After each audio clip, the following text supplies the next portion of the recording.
In example 2, we've got an airplane at an altitude of 32,000 feet that is flying in the direction of a navigational station that is on the ground. The angle of depression from the airplane to the station is 40 degrees. We want to find the distance over the ground and the slant distance, which is through the air, to the station in nautical miles. This is more of a problem that you might see on a on a quiz or a test, or on the ACT maybe. I'm not sure if anything like this would exactly appear, but what I mean to say is, compared to the previous example, everything that you're given here is going to be important. If you remember the previous example, if you watched that video, example 1 had a lot of stuff going on. There were some things that we really didn't know, and that you probably shouldn't know if you're not a pilot. So there's a lot of other stuff that you would need to bring in to this problem. But this problem seems like it's pretty basic. All that stuff is kind of thrown away. We're just given a few things, and they're going to matter to the problem. So like college placement tests, things like that will have things of this nature that are a little bit shorter and a little bit easier to figure out. So let's draw ourselves a nice right triangle. When we're given altitudes, and altitude is just like it sounds, it's going to be a perpendicular distance. So in math we say draw an altitude. It means draw a line that's perpendicular to another one. In aviation, or in real life, altitude is going to be a right angle as well. So let's imagine that the plane is up here. I know that's the most perfect plane that you've ever seen. That is actually a Boeing 737. And there's a navigational aid. And if any of you have been over to Vernon Hills, you'll see it looks kind of like a witch's hat. We call them like a taco stand because it kind of looks like a taco stand, like a sombrero on top. But those are navigational aids. They're called VORs.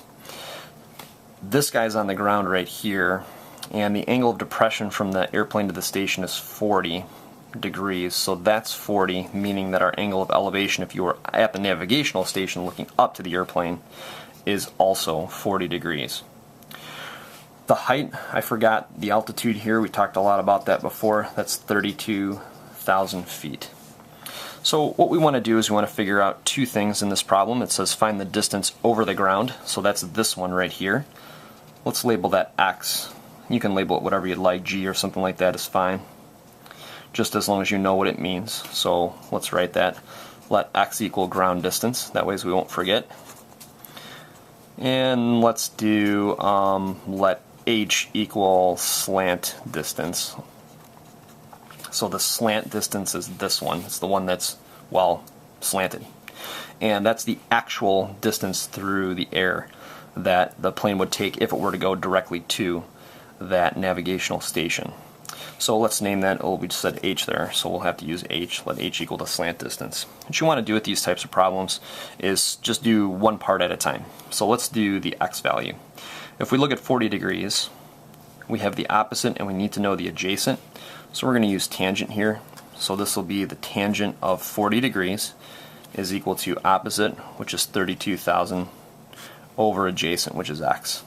If we want to solve for X here, we'll multiply by X, and then we can divide by tangent of 40 degrees. It's the same as multiplying by 1 over the tangent. So the tangent of 40 will be down here in the bottom. So X will be 32,000 divided by the tangent of 40 degrees. Let's see what our calculator gives us and see if this makes any sense to the problem. Okay, 32,000 divided by the tangent of 40. Always a good idea if you want. Make sure that you're in degree mode. Got to be in degree mode if you're using degrees. So we're going to hit enter here, and it looks to be 38,136. And gosh, we're not told to round to anything. This is in feet, but this value is rounded to the nearest foot, it looks like. I mean, it could even be the nearest 1,000 foot, but they don't provide us any decimal past here. So I think it'd be appropriate to label this as just 38,136, and that's in feet. Notice how our problem asks us to find it in nautical miles. So if you remember from the last example there, it's just 6,000 feet to every nautical mile, so we can take our previous answer and just divide that by 6,000. So that'll be about 6.36 nautical miles, and it wouldn't be wrong here if you rounded to 6.4. That'd be fine too. Matter of fact, I think I did that on the filled out notes that you can get in PDF on the website. There's nothing we're told to round to here, so either 6.4 or 6.36 would be appropriate, I would say. So that is our ground distance. And we'll try to figure out the slant distance now. I like to use values we're given in the problem instead of something we found. If we made an error here and we use that error in our other calculation, it's just going to compound that error. So it's a nice idea to try to go back to our givens. Here's our angle, there's the opposite side. Now we're trying to find the hypotenuse. Sine is the correct one to use.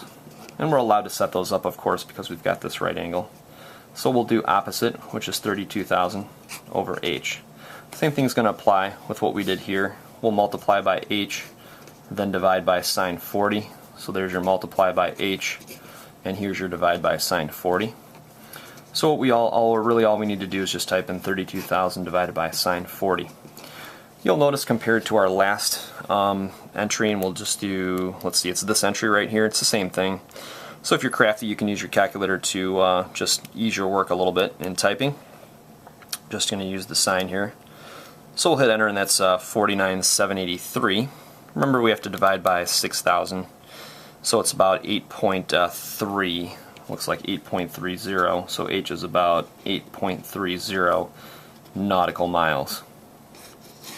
And that's going to be our slant distance.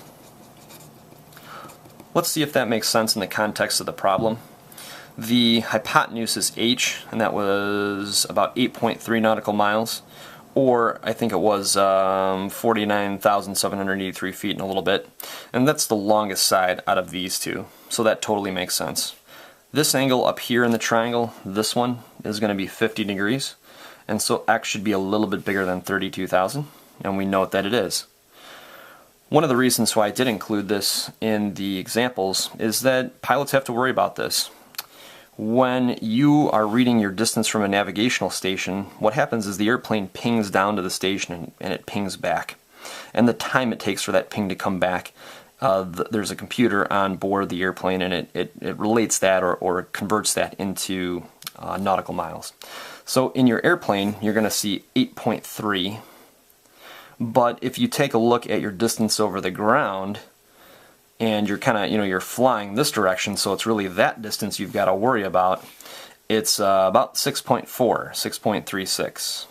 So what that means is you might think you have extra time to get there because you think you're 8.3 miles away, but in actuality, when you're traveling forward, if you don't change your altitude, you're really only 6.36 or about 6.4 miles away from the station. So if you don't know about this whole slant distance compared to ground distance thing, sometimes some instructions that you've been given might not be held to, and you might overfly the navigational aid if you don't see it coming up as fast as it might be.